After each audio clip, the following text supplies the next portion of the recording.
언제나 멤버십 탑픽으로 자리하고 있는 종목이고요. 많이 올랐지만 지금도 탑픽입니다. 올해는 매분기 감당하기 힘든 성장입니다.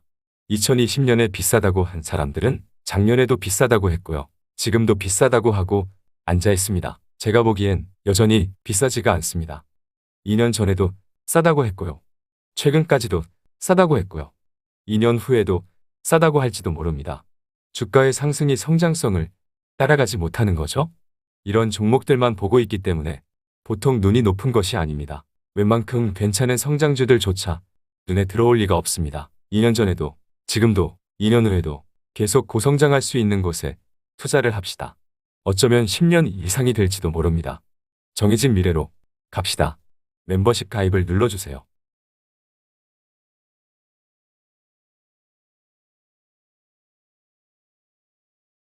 안녕하세요.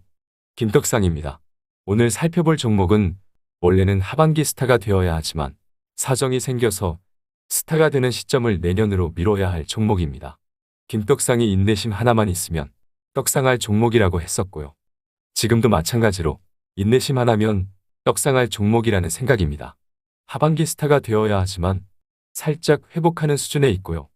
어쩌면 그래서 여전히 좋은 기회는 이어지고 있다고 말할 수도 있을 것 같아요. 그러니 오늘 같이 살펴보면 좋은 타이밍인 것 같습니다. 그럼 바로 시작할까요? 시작에 앞서 구독, 좋아요 부탁드립니다. 출발! 실적 얘기를 먼저 하고 시작할까요? 실적만 두고 보면 최악은 지나고 있다고 보입니다. 최악을 지나고 있는 이유는 여러 가지 환경적인 이유도 있지만 대표적으로 신공장의 비용 부담과 제조 원가 상승을 꼽을 수 있을 것 같네요. 그래서 예상과 달리 2분기에도 안타까운 적자를 기록하며 3분기 연속 적자를 기록해버렸습니다. 하지만 앞서 말한 대로 악재들이 점진적으로 개선이 되면서 2분기가 실적의 바닥이 될 것으로 전망되고 있고요. 3분기 적자폭을 크게 개선하며 4분기엔 흑자 전환에 성공할 것으로 전망되고 있습니다.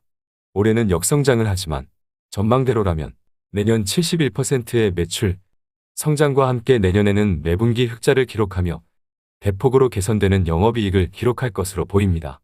당장의 실적이 안 좋다고 미래 실적을 외면하면 안 되겠죠? 22년 올해는 적자이지만 내년부터 내후년 그리고 25년까지도 연간 매출 최고치 경신 랠리가 예고되고 있습니다.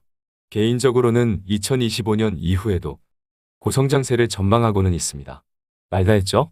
당장의 실적 때문에 시장 미래 기업 가치를 인정하지 않는다면 기회일 뿐입니다.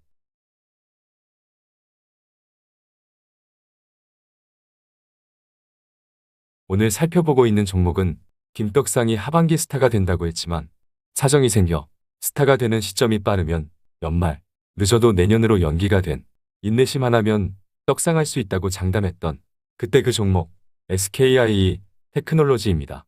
SKIE 테크놀로지는 이때 블록딜이 터지면서 급락이 나왔었죠. SKIE 테크놀로지는 탑픽 종목은 아니지만 멤버십으로도 꾸준히 의견을 전하는 종목이기 때문에 급락이 나왔을 때 코멘트를 했었습니다. 저도 뭐라고 떠들었는지 기억이 가물가물해서 다시 돌아가 보면 이미 예고된 이슈였기 때문에 불확실성이 제거되는 거라고 했고요. 괴롭더라도 지금은 매집 시즌이다라는 의견을 전했었습니다. 이날도 당장의 실적보다는 미래 실적을 강조했었습니다. 앞서 본 대로 여기는 괴로워도 매집하는 시즌이었습니다. 앞서 말한 대로 3분기엔 적자폭을 줄이고 4분기부터 흑자 전환에 성공할 것으로 전망되고 있는데요.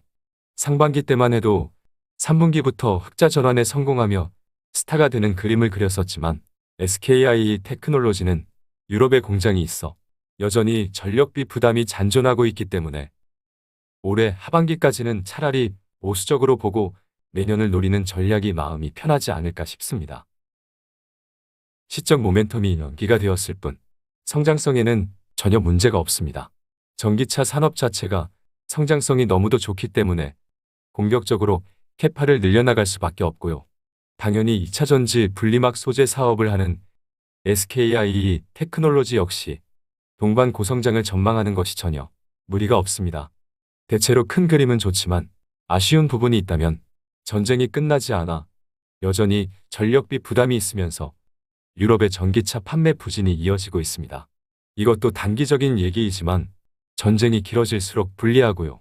전쟁으로 인한 유럽 경기라는 불확실성이 있기 때문에 지난 실적 발표 컨퍼런스콜에서 폴란드 분리막 신규 라인 가동 시점을 다소 미룰 계획임을 밝힌 바 있습니다. 미래 실적 모멘텀이 조금씩 밀린 것으로 봐야겠죠. 결국 전쟁이 지속됨에 따른 피해가 분명 있는 겁니다. 전쟁이 길어질수록 불리하고요. 대신 전쟁이 끝나면 수혜 종목이 될 수 있습니다.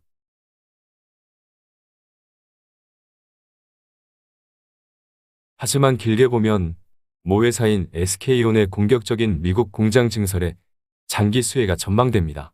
이게 핵심입니다. 해소될 수 있는 악재는 시간이 필요하더라도 극복할 문제일 뿐 장기적인 그림을 그리면 되는 겁니다. 우리가 한 방에 사서 한 방에 파는 피곤한 단타쟁이는 아니기 때문에 악재의 지속은 오히려 좋은 겁니다. 채널에 가장 못난이면서 가장 원망을 들었던 하나솔루션 케이스를 잊지 마세요. 악재가 길었던 덕분에 후회 없는 매집이 가능했고 충분히 매집이 가능했기 때문에 회복되는 과정에서 만족스러운 수익을 기대하게 되는 겁니다. 원래 떡상은 충분히 물리며 충분한 매집이 선행이 되어야 하는 거고요. 그럼 차트를 보면서 마무리하겠습니다. 최근 블록딜 이후에 수급을 보니 기관도 외국인도 개인조차도 눈치를 보고 있습니다. 거래량도 딱히 없네요. 여전히 시간을 두고 보면 좋겠네요. 초단기적인 얘기이지만 구름 저항을 만났기 때문에 단기 상승 피로도를 해소하고 가는 흐름도 예상해 볼 수 있습니다. 평단은 최소 13만원 라인에 맞춰두자고 했죠. 혹시나 꼭지에 물려 있다면 15만원 라인은 만들어 둬야 하는 거고요. 여기 채널은 기본적으로 회복하는 채널로 보면 되고요. 실적 개선이 명확해진다면 매물대 저항이 있는 15만원 라인을 도전하게 되는 겁니다. 지금은 악재 같지도 않은 악재였던 블록딜 이슈로 빠진 가격을 회복하는 거고요. 단기적인 실적에 대한 자신이 생긴다면 이때 채널로 돌아가는 거고요. 전쟁이 끝나면 15만원을 향하며 깡패가 되는 그림을 그려보겠습니다. 길게 보면 한참 남았죠? 그렇게 큰 그림을 그리면 될 것 같습니다. 그럼 이번 영상은 여기까지 하겠습니다. 장기 성장이 가능한 종목이 악재가 터지면 기회가 되는 거고요. 그 악재가 생각보다 길어지면 장기 매집 기회를 주기 때문에 뭐든지 인생 기회가 될 수도 있는 겁니다. 그렇죠? 그럼 전쟁이라는 강력한 악재 속에서도 용기를 잃지 않는 여러분의 떡상을 오늘도 기도하겠습니다. 꿈은 이루어진다. 화이팅!